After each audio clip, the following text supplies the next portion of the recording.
Hello મિત્રો, કેમ છો? તો તમારું સ્વાગત છે આપણા આજના મિની વ્લોગમાં. આપણે જઈ રહ્યા છીએ અત્યારે હનુમાન દાદાએ હાલીને, તો જોડાયેલા રહેજો આપણા વ્લોગમાં. તો મિત્રો તમે જોઈ શકો છો, આ આગળ જાય છે એ ટકો છે, મરદનો ફાડ્યો, એને તડકો લાગતો નથી. જો તમે જોઈ શકો છો, આમ જો એને ટકો કરાવેલો છે તો પણ ટકો પણ એમાં તડકો પણ નથી લાગતો. ટક ટક ટકલો. મિત્રો તમને ખાસ જણાવી દઉં, તમારે ક્યાંય હાલીને જવું હોય તો વહેલા 5 વાગે નીકળી જવું. આ તડકાનું નવા ક્યાંય નીકળવું, તડકાની ગરમી એટલી લાગે, એની વાત જ પૂછો ના. તમે પૂછી જવો, આ મિત છે અમારે.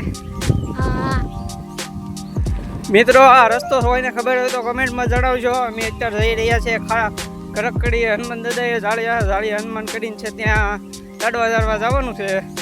તો સૌ મિત્રો એને જય હનુમાન દાદા લખતા દેજો.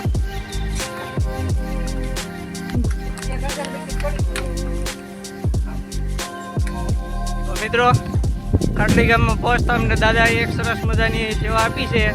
તો આપણે ખૂબ ખૂબ ધન્યવાદ દાદાનો કે આ સમયમાં સેવા બહુ મહત્ત્વની છે.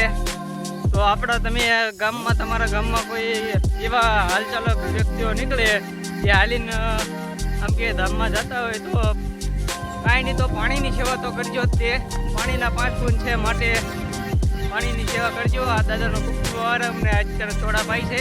કેમ છો મિત્રો, મજામાં ને? એ તડકાનું હાલીને કેમ થાય મિત્રો? આ દેવગણાવાળામાં છે, જ્યાં અહીંયા જાળી આપણે મંદિર આવ્યા હનુમાન દાદાની મોટી બધા છે. ત્યારબાદ આ કમળા દેવીનું મંદિર છે.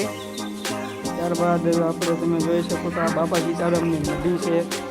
અને ત્યારબાદ તમને આગળ બતાવીએ તો આ અહીંયા કાળ ભૈરવનું મોટું મંદિર છે.